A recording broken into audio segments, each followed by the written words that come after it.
Hello students. Hi, this is Pankaj Singh. Welcome to Trident's Chemistry, where we will learn topics of chemistry in conceptual and tricky ways. So, let's begin. Hello students. So last time हमने क्या पढ़ा था? Allotropes of carbon. Now in today's lecture we'll see the versatile nature of carbon. What is mean by versatile? Right? Versatile मतलब ये होता है कि carbon जो है वो इतना फेमस है ऑर्गेनिक कंपाउंड में कि it form the maximum number of compound, मतलब इसका एग्जिस्टेंस के जो पॉइंट्स है वो बहुत ज्यादा है। मतलब अप्रोक्सीमेटली अगर हम काउंट करें approximately, right, so about 3 millions, मतलब approximately 30 lakhs 30 lakhs compound of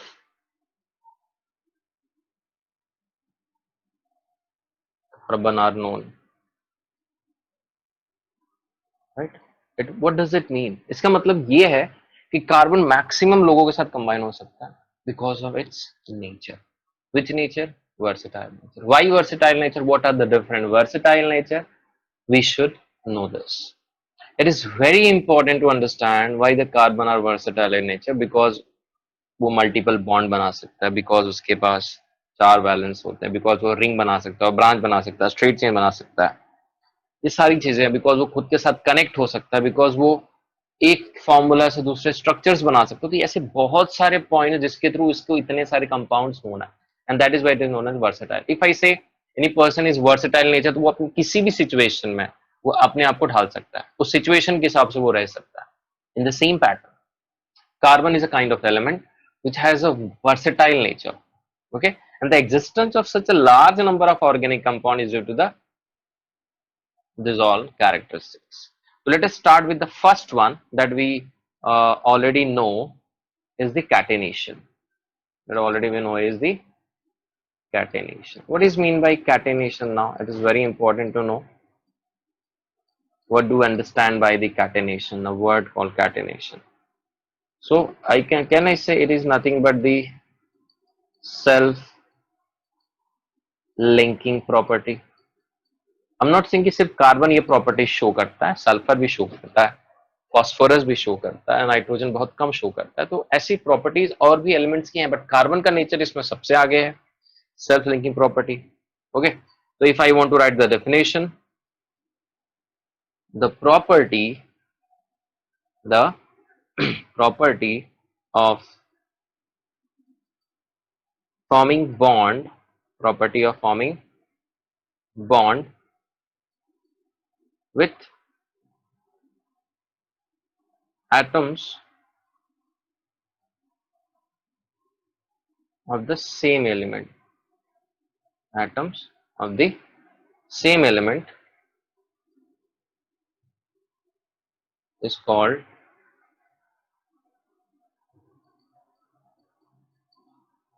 catenation, right? And for your kind information, you should know that carbon has maximum tendency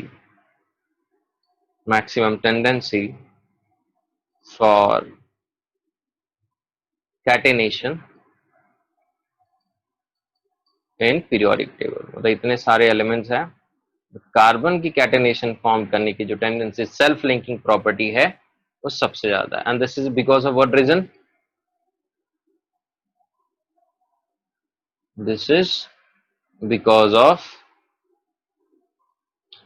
strong carbon carbon bond, strong carbon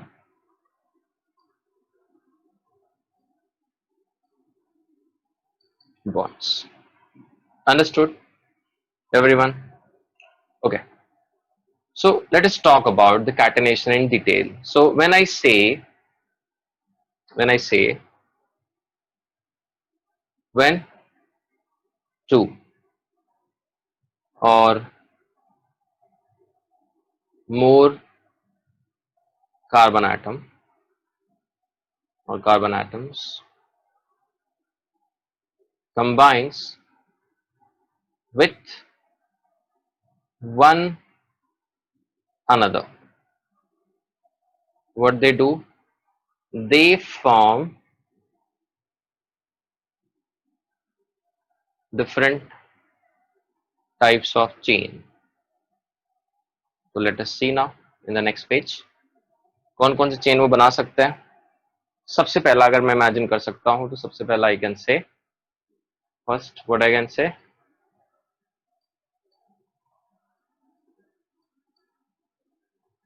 straight chain, right, like this. Carbon is connected with the carbon, right, and we know that carbon के पास total कितने bonds होते हैं share करने के लिए, 4 electron share करने के लिए होते हैं, तो मैक्सिमम ये 4 बॉन्ड बनाएगा. दूसरा what I can expect, branched chain. तो अगर ये देखो आप 6 कार्बन दिख रहे थे इसमें, तो अगर मैं चाहूं तो इसको मैं ऐसे भी कर सकता हूं. अब आप देख सकते हो ब्रांच हो गया, टोटल 6 कार्बन ही है, और हर कार्बन के पास आपको 4 बॉन्ड दिख रहे होंगे शेयर्ड आपस में मिला के total, right. Then if I go for the last one,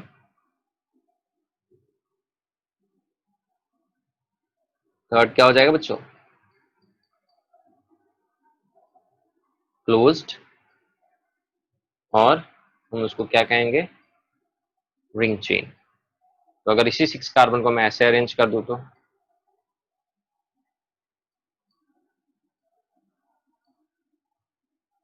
okay, अभी भी यहाँ पे हर कार्बन 4 बॉन्ड बना रहा है. और याद रखिएगा requirement for ring minimum, how many carbon is needed, minimum 3 carbon is required. तो इस तरीके से जाके वो बनेगा आपस में कनेक्ट. 2 कार्बन बेटा पॉसिबल नहीं, ओपन ही रहेगा मैं सब वो स्ट्रक्चर. Understood everyone. तो कैटेनेशन हमने देखा कि जब कार्बन सेल्फ लिंकिंग प्रॉपर्टी दिखाता है खुद से कनेक्ट हो सकता है, तो कितने पैटर्न वो फॉलो कर सकता है. कितने पैटर्न वो फॉलो कर रहा है यहाँ पे, 3 पैटर्न फॉलो कर रहा है. स्ट्रेट चेन हो सकता है, ब्रांच चेन हो सकता है, और क्लोज और रिंग चेन हो सकता है. So this was the first point or the first versatile nature of carbon. Let us talk about the second, which is known as tetravalency of carbon. What is mean by tetravalency? हमें पता है tetravalency मतलब होता है उसके 4 valence electron, क्योंकि हमें पता है एटॉमिक नंबर क्या है कार्बन का, atomic number of carbon is, atomic number कैसे लिखते हैं, Z से. कितना है, 6 है, राइट. अगर हम उसके इलेक्ट्रॉनिक कॉन्फ़िगरेशन की बात करें तो इलेक्ट्रॉनिक कॉन्फ़िगरेशन, तो अगर नॉर्मल लिखते तो 2,4 लिखेंगे, या तो 1s2 2s2 2p 2 लिख देंगे हम लोग, राइट. तो ये जो 4 आपको दिख रहा है ये इसका वैलेंस इलेक्ट्रॉन, और उतना ही वैलेंस इलेक्ट्रॉन वो शेयर कर सकता है. जैसे अगर मैं देखूं यहाँ पे तो कार्बन के 4 वैलेंस इलेक्ट्रॉन को मैं क्रॉस से लिख रहा हूँ,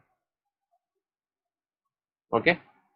और अगर सामने मैंने हाइड्रोजन रखा हुआ है तो हमें पता है हाइड्रोजन के पास वैलेंस इलेक्ट्रॉन कितना होता है, 1 होता है.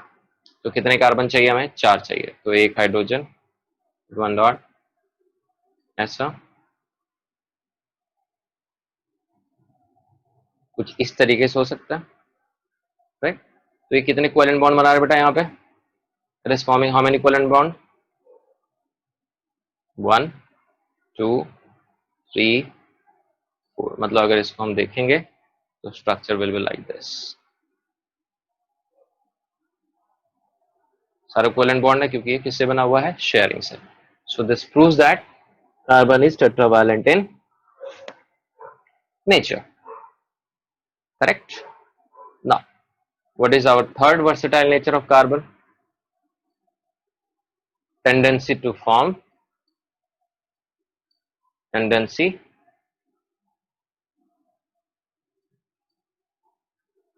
to form multiple bonds, tendency to form multiple bonds. Now let us talk about it. Why? Because we know that due to small size, carbon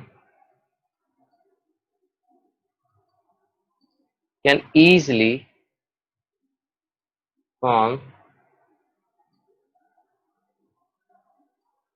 double bond or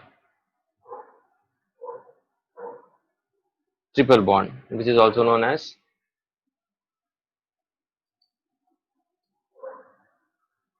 multiple bond, which can be formed with itself and with the atoms of other elements such as nitrogen, oxygen and sulfur etc. Right, तो अगर हम check करें carbon और carbon के बीच में एक bond है, बाकी सब जगह मान लो मैंने हाइड्रोजन को दे दिया, तो आप देख सकते हो राइट। अब अगर वो चाहे तो कार्बन कार्बन के बीच में डबल बॉन्ड भी बना सकता है, तो बचे हुए जगह 2 हाइड्रोजन ले लेंगे। अगर वो चाहे तो कार्बन और कार्बन के बीच में ट्रिपल बॉन्ड भी बना सकता है, तो एक एक हाइड्रोजन बचेगा। 4 बॉन्ड इसलिए पॉसिबल नहीं बेटा, क्योंकि 4 मतलब बॉन्ड कब बनता है, जब फोर्स ऑफ अट्रैक्शन और फोर्स ऑफ रिपल्शन दोनों इक्वल हो, तो उसके लिए एटम्स को नजदीक आना पड़ता है बच्चों। तो when at the triple bond it is maximum closest distance, तो अगर मान लो फोर्थ बॉन्ड बनाना है तो उनको और नजदीक आना पड़ेगा, तो इससे क्या होगा, फोर्स ऑफ रिपल्शन बढ़ जाएगा, जिससे बॉन्ड बनने के चांसेस सबसे ज्यादा कम हो जाएंगे। तो इसके लिए मैक्सिमम ट्रिपल बॉन्ड देखा जाता है। और अगर आप देखोगे कार्बन और नाइट्रोजन के बीच में, तो कार्बन और नाइट्रोजन के बीच में कौन से बॉन्ड बनते हैं, ट्रिपल बॉन्ड बनते हैं। Okay, understood. और कार्बन और ऑक्सीजन के बीच में डबल बॉन्ड बनता है, इस तरीके से बॉन्ड बनता है, ठीक है। और अगर चाहो CO2 का देखना चाहो तो आप CO2 का इस तरीके से भी देख सकते हो। So this is what the third tendency of our carbon, which is known as versatile nature. Let us talk about the last and very important versatile nature known as isomerism. Okay, isomerism. तो सबसे पहले तो मैं define करना पड़ेगा कि what are isomers. What are isomers तो हमें सबको पता हुआ है कि एज पर आवर डेफिनेशन, बेटा ये आइसोमर्स का बहुत ज्यादा एप्लीकेशन, मतलब this topic is very vast in higher grades. मतलब यहाँ पे अभी हम सिर्फ नॉर्मल डेफिनेशन रखते हैं, बट अलग अलग कंपाउंड्स में अलग अलग चैप्टर्स में इसके अलग अलग डेफिनेशन हो जाता है। पैटर्न वही होता है कि भाई मॉलिकुलर फार्मूला सेम होगा, लेकिन अलग अलग आइसोमेरिज्म वहां पे एग्जिस्ट करते हैं, तो फ्यूचर में आप लोग देखोगे, बट बेसिक यहाँ पे आपको मिलेगा आइसोमेरिज्म का। तो compounds having same molecular formula, compounds having same molecular formula but different structural formula, different structural formula known as isomers. And this phenomena of existence of isomers are called isomerism. जैसा कि हम ये एक normal type का isomerism बात करें, normal pattern है, ये जो बता रहा है कि same molecular formula but different structural formula, तो इसको हम बोल सकते हैं कि same molecular formula but different chain. अब चेन में आपका लीनियर भी हो सकता है, ब्रांच भी हो सकता है, तो हम उसको चेन आइसोमेरिज्म बोल देंगे। अब ऐसा भी हो सकता है, जैसे आप लोगों ने सुना रहेगा, अल्कोहल होता है, फिनॉल होता है, ईथर होता है, एसिड होता है, एल्डिहाइड होता है, कीटोन होता है, तो अगर ऐसा कुछ फॉर्मूला हो कि उनका मॉलिकुलर फॉर्मूला सेम है लेकिन अलग फंक्शनल ग्रुप हो, मतलब जैसे ओ अल्कोहल के लिए OH फंक्शनल ग्रुप होता है, एसिड के लिए COH फंक्शनल ग्रुप होता है, तो हम उसको कहते हैं फंक्शनल आइसोमेरिज्म। उसको हम क्या कहते हैं? Functional isomerism. Understood? Yes. So let us see few example of it. We'll do that.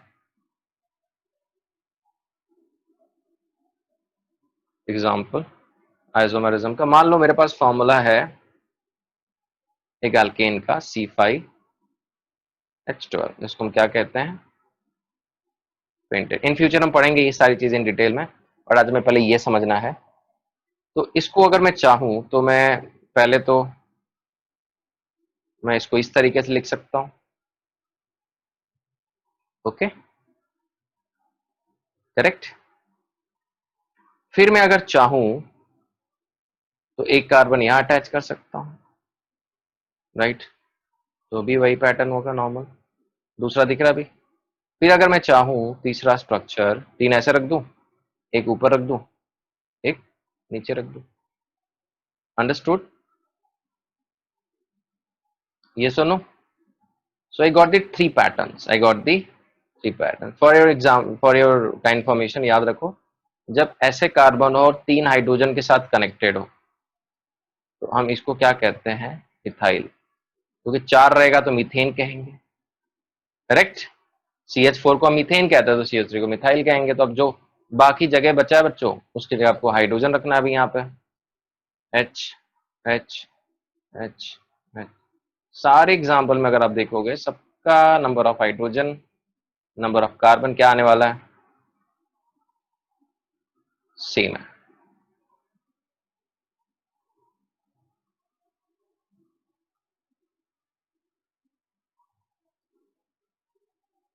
ये तो मैंने ओपन स्ट्रक्चर लिखा हुआ है, अगर मैं चाहूं तो इसको कॉम्पैक्ट करके भी लिख सकता हूं। If I want I can write in the compact way like this first. तो अगर आप ध्यान से देखोगे यहाँ पे, तो क्या मैं इसको लिख सकता हूं? CH3 CH2 CH2 CH2 CH3।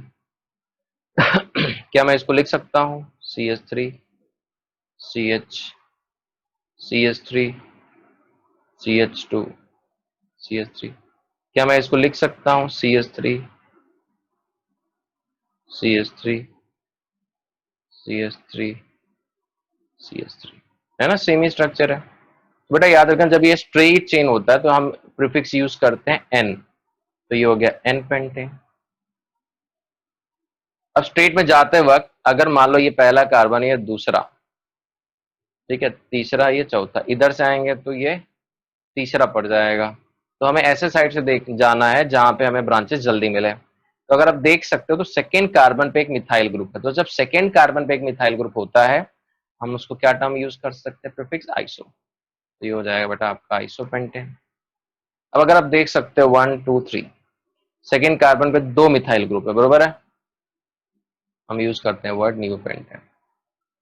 तो now you can see, what you can see, the compounds having the same molecular formula but different structural formula। अब ये different structural formula कौन से टर्म में चल रहा है? चेन के टर्म में चल रहा है, लीनियर चेन, ब्रांच चेन, मतलब straight chain, branch chain. Are you getting this? तो एक तरह से अगर मैं इसको डिटेल में देखूं या मैं इसको एक शॉर्ट आइसोमेरिज्म में नेमिंग करूं, I can say this comes under chain isomerism. Isomer तो कह ही सकता हूं, लेकिन इसके अलावा मैं इसको क्या कह सकता हूं? क्योंकि चेन में डिफरेंस है तो हम इसको चेन आइसोमेरिज्म कह देंगे। ओके, लेट अस सी वन मोर एग्जांपल। है तो वो भी आइसोमेरिज्म ही, बट थोड़ा उसको स्पेसिफिक करेंगे। और मान लो मेरे पास फॉर्मूला है C2H6O, C2H6O। इसको मैं कैसे लिख सकता हूं? अगर आपको इंफॉर्मेशन के लिए बता दूं तो इसको इस तरीके से लिखा जाता है CH3CH2OH। काउंट करो, कार्बन एंड हाइड्रोजन। और उसी को मैं ऐसे भी लिख सकता हूं CH3O CH3। तो देखो दोनों का फॉर्मूला सेम है, number of carbon, number of hydrogen, number of oxygen, but इसको हम एथेनॉल, मतलब कॉमन नेम इसका इथाइल अल्कोहल कहते हैं, और इसको हम, मतलब ये जो है आपका अल्कोहल है, ठीक है बच्चों, क्योंकि इसके अंदर OH ग्रुप है। अब ये जो है आपका ईथर है, क्योंकि इसके अंदर ऑक्सीजन ग्रुप है, उसके आजू बाजू मिथाइल ग्रुप कनेक्टेड है, तो ये हो जाएगा आपका डाइमिथाइल ईथर। तो अब देख सकते हो दोनों का सेम मॉलिक्यूलर फॉर्मूला है, तो क्या मैं इसको डिफाइन कर सकता हूँ specifically? Same molecular formula but different functional group. जैसे आप देख सकते हो एक में OH कनेक्टेड है और एक में ऑक्सीजन है बीच में, तो ये अल्कोहल का फंक्शनल ग्रुप है और ये ईथर का। तो अगर हम साइड में कुछ अटैच करें तो हम उस अल्काइल ग्रुप को R कहते हैं। तो R इधर है, R इधर, R इधर, मतलब R यहाँ पे क्या मतलब R का, या तो आप CH3 लगा लो, या तो आप CH3 CH2 लगा लो, मतलब या तो मिथाइल लगा लो या तो इथाइल ग्रुप लगा लो उस R की जगह पे, मतलब तो ये होगा बेटा, है ना। तो अब इनको क्या कहेंगे क्या हम, लेकिन same molecular formula but different functional group are known as functional isomerism. तो ये सारे किसके अंडर में आ जाता है? आइसोमेरिज्म। तो जो बेसिक इंपॉर्टेंस जो हमें जानना, जो बेसिक्स है, वो आपका आइसोमेरिज्म ही है कि same molecular formula but different structural formula, this all comes under word isomerism only. But अगर हम इसको स्पेसिफाई करते जाएंगे, आपको तो पता ही है कि हम उसको एक अलग अलग आइसोमेरिज्म में लेके जाएंगे, ठीक है। अब एक एग्जांपल और देता हूँ, थोड़ा डिफिकल्ट रहेगा बट ट्राई टू अंडरस्टैंड। अभी जब आगे पढ़ेंगे अल्केन अल्कीन अल्काइंस तो आपको समझ में आएगा। जैसे मान लीजिए ये 4 कार्बन है, ठीक है, यहाँ पे एक डबल बॉन्ड कर दिया। अब इसी 4 में अब जब बाकी जगह क्या हो जाएगा हाइड्रोजन का, तो यहाँ 2 बचा, यहाँ 1 बचा, यहाँ 2 बचा, यहाँ 3 बचा। अब अगर उसी में मैंने कार्बन और बॉन्ड बीच में शिफ्ट कर दिया, तो यहाँ पे कितना बचा? 3, यहाँ पे 1, यहाँ पे 1, यहाँ पे 3। देखो कार्बन अभी भी उतना ही है, और हाइड्रोजन अटैच कर लो, फॉर्मूला वही होगा, देखना H H H H। Carbon के टोटल 4 बॉन्ड बनने चाहिए बेटा, एनी हाउ।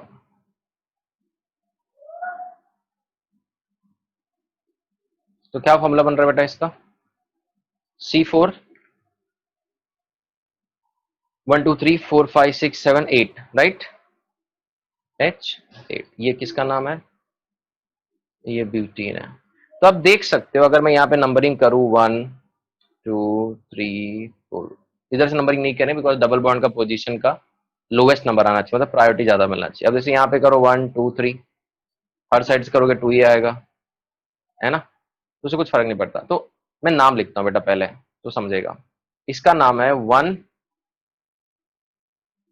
ब्यूटीन, क्योंकि डबल बॉन्ड पहले कार्बन से कनेक्टेड है पहला, और इसका नाम है 2 ब्यूटीन। तो है दोनों का मॉलिक्यूलर फॉर्मूला सेम, लेकिन दोनों का नॉमनक्लेचर अलग अलग है। क्यों? क्योंकि ये बेटा क्या है ना, ये डिफर कर रहे हैं। किस में डिफर कर रहे हैं? ये दोनों स्ट्रक्चर सिर्फ और सिर्फ किस में डिफर कर रहे हैं? Position of double bond. Are you getting this? So अगर मैं इसे डिफाइन करना रहे कैसे करेंगे, देखो सेम पैटर्न हो, सबका एक ही definition, same molecular formula, but different position of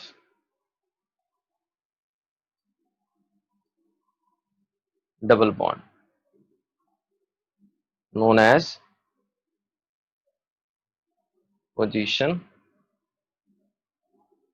isomerism. What this बच्चों? Understood? Okay. So here we completed with the versatile nature of carbon, which is very important to understand, okay, as exam point of view. In the next lecture, we'll start with the hydrocarbon. जहाँ पे हम लोग alkane, alkene, alkyne, saturated, unsaturated ऐसे terms पढ़ेंगे और हम समझेंगे इस चीजों को इन द डिटेल, क्योंकि आगे आने वाले कंपाउंड अब सारे ऑर्गेनिक हैं, तो हमें मैक्सिमम चीजें पता होनी चाहिए, उनका नॉमेनक्लेचर, उनको नेमिंग कैसे किया जाता है, उनका रिएक्शन क्या है, कुछ इंपॉर्टेंट कंपाउंड्स कौन से हैं. Understood? So in the next lecture we'll start with the organic compound. Okay, sure. Thank you.